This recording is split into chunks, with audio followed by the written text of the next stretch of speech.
Hello everybody, James Doyle here. We're actually here in Port Elizabeth. I'm here with Jimmy Price. Mr. Price, it's great to be here with you. Great to see you here. Thank you. And Welcome. thank you very much. And it's an honor for me to be able to come to a facility like High Tech Automotive. So tell us a little bit and give us a brief history of how you started here. Well, first of all, we've been here for over 30 years. So it's a pretty long story. We're going to cut it down a bit. But it was started out as me investing a little bit of money in a kit car company. And when I realized that the money was going out quicker than I could put it in, I became involved. Yeah. And my previous career was in road building and dam building, which you had no roof over your head. All of a sudden, I was in a factory with a roof over my head. So I quite enjoyed that side.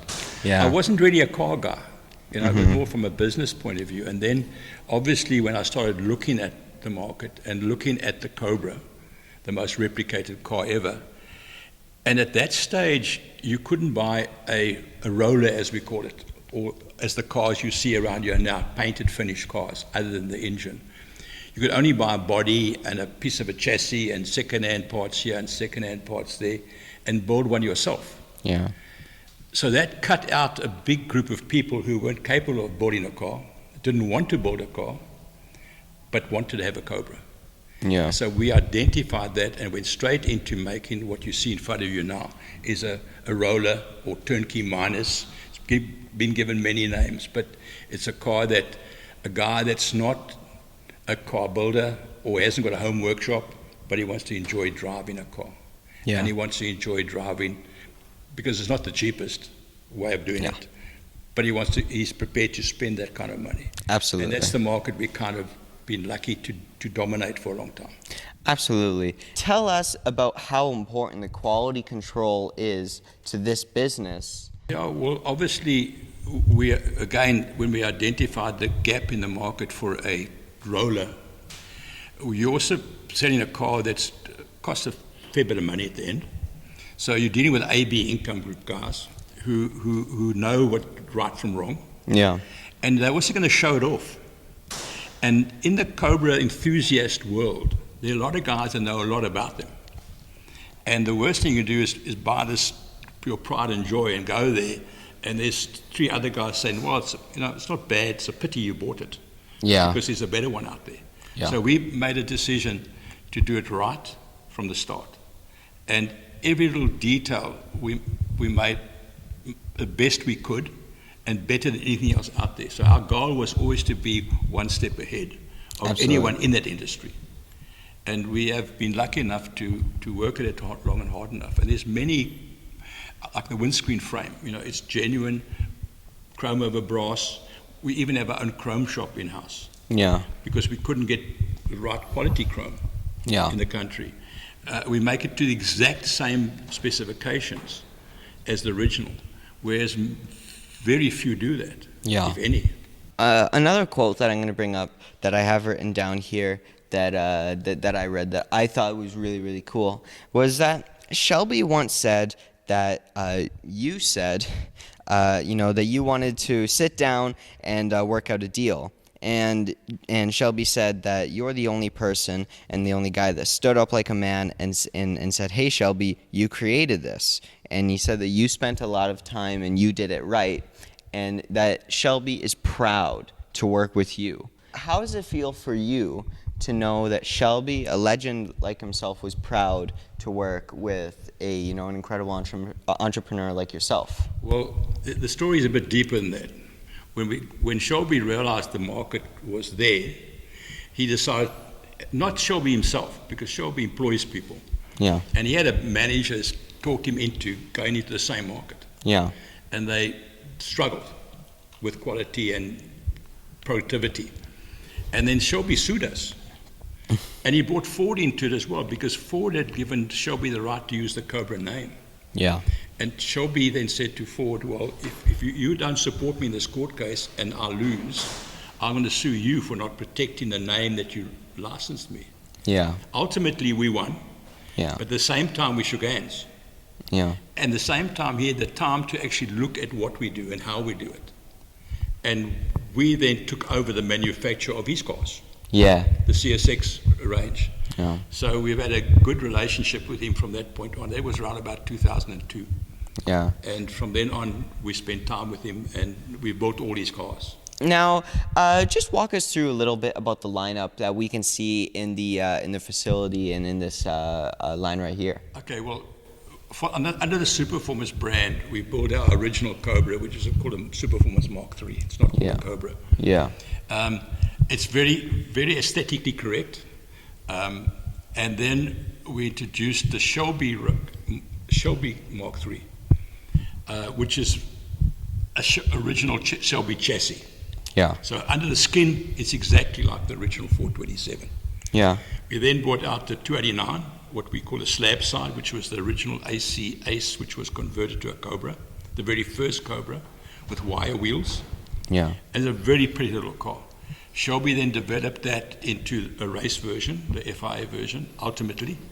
So we built a version of that. But we built all the variations. Shelby was into racing. And a race car develops over time. So the car you race, the Cobra you race in year one, is not quite the Cobra you race in year two, because you put bigger wheels on and bigger tires on and improve this and improve that to make it go better. So we bought a Sebring range of cars, which were exact copies of the Sebring race cars from '63. Yeah. And then we built the FIA ones, which were the later generation. We built the Daytona Coupe, which again, the original Coupe was a car that was built on a Mark II Cobra, and it was really small and difficult to get in and out of, which wouldn't make it marketable as a user-friendly car. Yeah. I convinced Peter Brock, who came to South Africa, spent time with us, to develop the Daytona Coupe he would have developed for a road car. And he himself drives one of our cars he helped us design. Yeah. And I must relate a really special time in my life. I remember sitting in a motel room in Detroit with Peter Brock, Bob Bondurant, the guy who won more races in a Cobra than any other guy in the world. Yeah. Bob Negstead, who was a guru of suspensions, that did all the suspension work for the Cobras and the GT40s.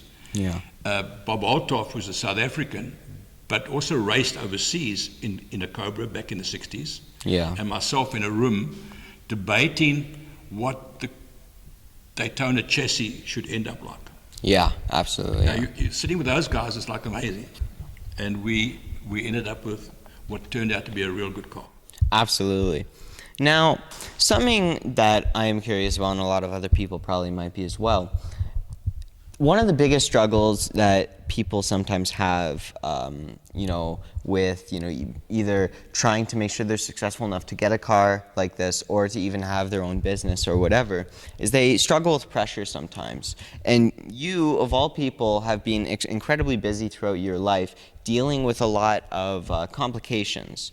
So what did you do, if anything, to possibly deal with pressure that you may have had throughout your life? I think I read prolifically. I like reading. Yeah. Because I'm before Google, and I'm way before that stuff. So I've got a lot of books, and I read.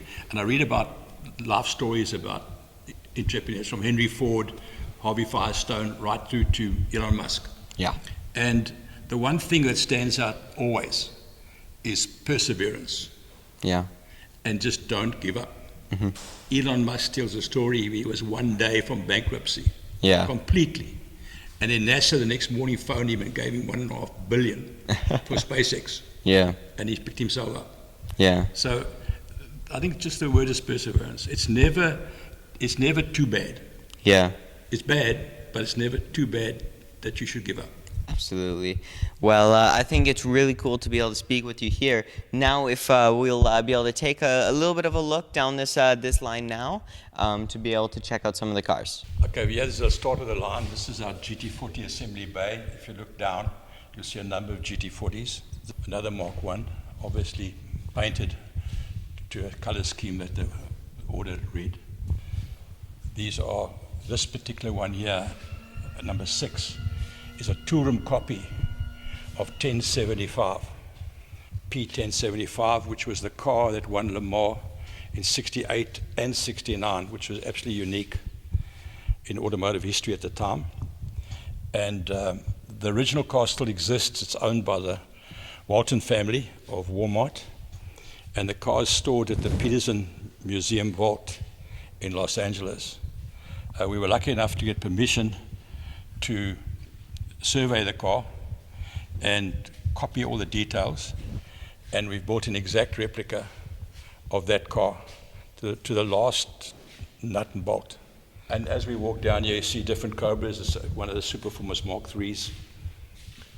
There's a FIA waiting to be loaded. And on the left is our Pete Brock designed Daytona. Again, the only variances we've allowed is to make it more user-friendly to drive. So we've added air conditioning, which the original car didn't have, and we made the fuel inlet safer for the passenger, for the driver, for the crew. The other one just had a piece of tube over here, but we enclosed it. Absolutely, yeah. Here's a little Mark II.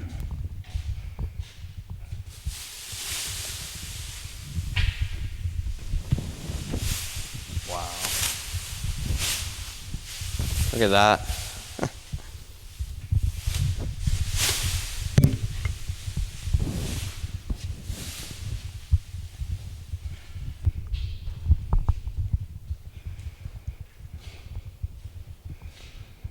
So I want to thank you guys so much for watching. I want to thank you so much, Mr. Price. It's been fantabulous to meet you. And I want to thank you guys for watching. And shout out to all the car builders and everyone back home. And we will see you guys soon. Bye-bye.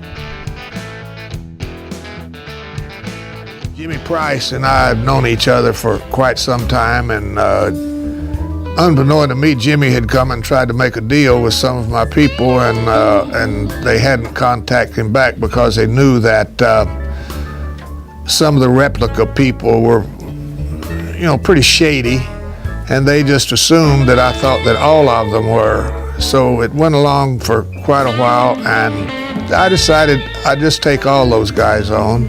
This went on for about a year, and Jimmy says, "Hey, let's sit down and work out a deal." And he's the only guy that stood up like a man and says, "Hey, Shelby, you created this." He spent a lot of time, he did it right, and I saw that they were building good stuff in South Africa. So I'm just proud to work with Jimmy on a lot of things. We're talking about several other projects together. I admire Jimmy for standing up. We have a wonderful relationship. Lance and I now are in business together, or our company and Lance's company.